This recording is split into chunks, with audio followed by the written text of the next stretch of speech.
Good morning students.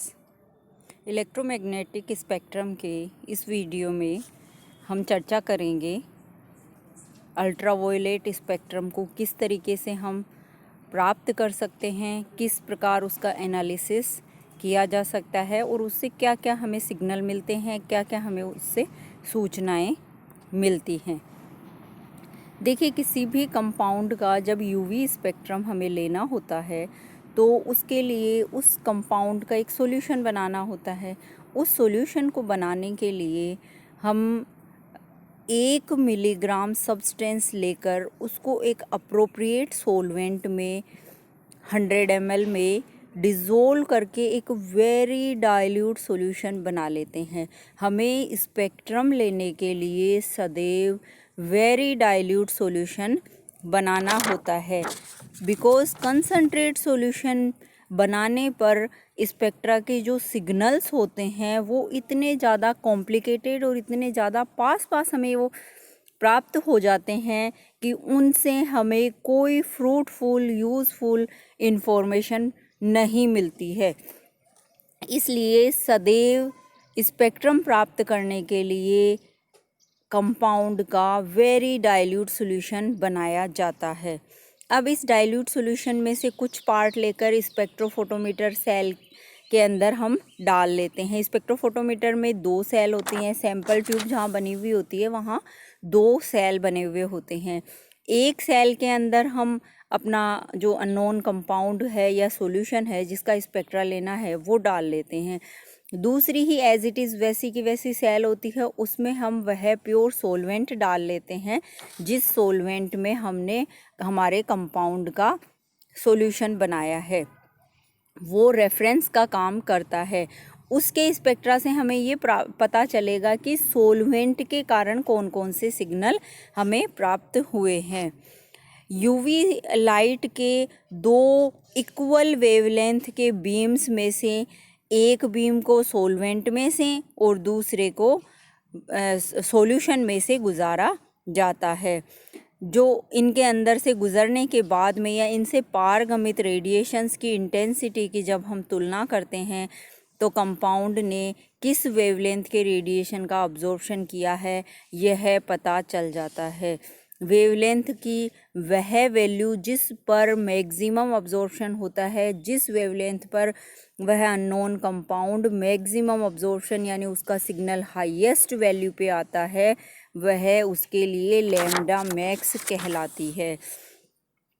और फिर हम अब्जॉर्ब्ड वेवलेंथ एवं अब्जॉर्प्शन कोएफिशिएंट के बीच में एक ग्राफ प्लॉट कर लेते हैं। उस ग्राफ से हमें किसी भी अननोन कंपाउंड की सूचना मिलती है। वास्तव में यूवी स्पेक्ट्रम में अब्जॉर्प्शन और वेवलेंथ के बीच में ग्राफ प्लॉट किया जाता है। ये किसी कंपाउंड का ये स्पेक्ट्रा हो सकता है। ये आइसोप्रोपीन का स्पेक्ट्रा यूवी स्पेक्ट्रा लिया गया है। यहाँ पे मैक्सिमम अब्जॉर्प्शन इस वेवलेंथ पर शो हो रही है, तो ये इस कंपाउंड के लैम्डा मैक्स को रिप्रेजेंट करता है। किसी भी यूवी स्पेक्ट्रम में ये जो स्पेक्ट्रम है या सिग्नल है वो प्राप्त होने का क्या कारण है उसके बारे में हम चर्चा करेंगे। किस तरह का चेंजमेंट किसी भी कंपाउंड के अंदर, मॉलिक्यूल के अंदर हो जाता है जब यूवी रेडिएशन का अब्जॉर्प्शन उस कंपाउंड के द्वारा किया जाता है। तो हम बात करते हैं पराबैंगनी स्पेक्ट्रम की। जब लाइट के विजिबल एवं यूवी रीजन से एनर्जी का अब्जॉर्प्शन कर हमें स्पेक्ट्रम मिलता है तो वह स्पेक्ट्रम 200 से 800 नैनोमीटर वेवलेंथ की रेंज में होता है। इस रेंज में जिस भी वेवलेंथ पर सिग्नल की हाईएस्ट पीक होती है वह लैम्डा मैक्स कहलाता है, यानी वह पर्टिकुलर वेवलेंथ उस कंपाउंड की लैम्डा मैक्स को रिप्रेजेंट करता है। इस प्रकार के स्पेक्ट्रम में मॉलिक्यूल में इलेक्ट्रॉन्स का एक इलेक्ट्रॉनिक लेवल से दूसरे इलेक्ट्रॉनिक एनर्जी लेवल में ट्रांजिशन होता है। चूँकि हम जानते हैं यूवी विजिबल रीजन की लाइट बहुत ज़्यादा एनर्जी की होती है और इस एनर्जी का जब किसी भी इलेक्ट्रॉन के द्वारा अब्जॉर्प्शन होता है तो इलेक्ट्रॉनों का एक इलेक्ट्रॉनिक एनर्जी लेवल से दूसरे इलेक्ट्रॉनिक एनर्जी लेवल में ट्रांजिशन हो जाता है, जिसके कारण से हमें सिग्नल प्राप्त होते हैं। क्योंकि ये जो स्पेक्ट्रम होते हैं या ये सिग्नल होते हैं इलेक्ट्रोमैग्नेटिक स्पेक्ट्रम के यूवी विजिबल रीजन में बनते हैं, अतः इनके स्टडी को हम यूवी एवं विजिबल स्पेक्ट्रोस्कोपी कहते हैं। अब हम बात करते हैं, चर्चा करते हैं इलेक्ट्रॉनिक ट्रांजिशंस की।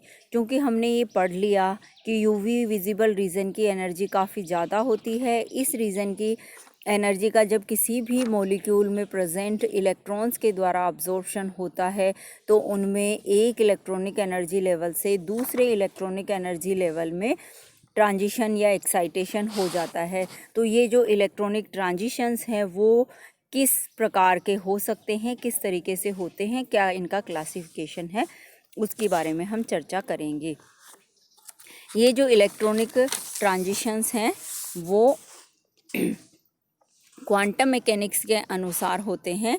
दो एटॉमिक ऑर्बिटल्स जब अतिव्यापन करके मोलिकुलर ऑर्बिटल्स बनाते हैं, जैसा कि हमने एमओटी में पढ़ा है, एक बॉन्डिंग मोलिकुलर ऑर्बिटल होता है जो कि लोअर एनर्जी लेवल का होता है और वो बॉन्ड फॉर्मेशन के लिए फेवरेबल होता है, और दूसरा एंटी बॉन्डिंग मोलिकुलर ऑर्बिटल होता है जो कि एटॉमिक ऑर्बिटल्स से भी हायर एनर्जी का होता है। ये बॉन्डिंग का अपोज करता है। जब भी कोई मॉलिक्यूल बनता है तो बॉन्ड बनाने में भाग लेने वाले जितने भी इलेक्ट्रॉन होते हैं वो बॉन्डिंग मोलिकुलर ऑर्बिटल्स में रहते हैं, पाए जाते हैं। ऑर्गेनिक कंपाउंड्स में दो प्रकार के बॉन्ड बनता है, हमें पता है। जब सिंगल बॉन्ड बनता है तो वो सारे बॉन्ड सिग्मा बॉन्ड होते हैं, और जब डबल बॉन्ड का फॉर्मेशन हो जाता है तो वो सिग्मा बॉन्ड के बाद में अगेन जो बॉन्ड बनता है वह पाई बॉन्ड होता है। वे इलेक्ट्रॉन जो सिग्मा बॉन्ड फॉर्मेशन के लिए रिस्पॉन्सिबल होते हैं या सिग्मा बॉन्ड बनाते हैं वे काफ़ी स्ट्रॉन्गली बॉन्डेड होते हैं और इन्हें सिग्मा इलेक्ट्रॉन कहा जाता है। इसी प्रकार से जो इलेक्ट्रॉन्स पाई बॉन्ड बनाने में पार्टिसिपेट करते हैं वो पाई इलेक्ट्रॉन कहलाते हैं। और चूंकि पाई बॉन्ड का फॉर्मेशन कोलैटरल यानी प्लेन के ऊपर और नीचे पार्शियल ओवरलैपिंग के कारण होता है तो वहाँ पर जो बॉन्ड होता है वो थोड़ा वीक बनता है, इलेक्ट्रॉन कम मजबूती से बंधे हुए होते हैं। ये दोनों ही प्रकार के इलेक्ट्रॉन क्रमशः सिग्मा बॉन्डिंग ऑर्बिटल और सिग्मा और पाई बॉन्डिंग ऑर्बिटल्स में पाए जाते हैं। क्योंकि बॉन्ड के इलेक्ट्रॉन हैं तो वो बॉन्डिंग ऑर्बिटल्स में पाए जाते हैं। कुछ इलेक्ट्रॉन इस तरीके के भी होते हैं जो किसी भी बॉन्ड फॉर्मेशन में पार्टिसिपेट नहीं करते हैं, इन्हें नॉन बॉन्डिंग इलेक्ट्रॉन्स कहा जाता है। ऑर्गेनिक कंपाउंड्स में ऑर्गेनिक कंपाउंड्स में यदि कोई हेटेरो एटम जैसे कि ऑक्सीजन है, नाइट्रोजन है, सल्फर है या कोई भी हैलोजन एटम प्रेजेंट होता है तो उसके पास सदैव lone pair of electron present होते हैं। इन्हें एन इलेक्ट्रॉन्स कहा जाता है। यानी कि हमारे पास तीन तरह के इलेक्ट्रॉन हो गए, sigma electron, pi electron and an electron, non bonding electron.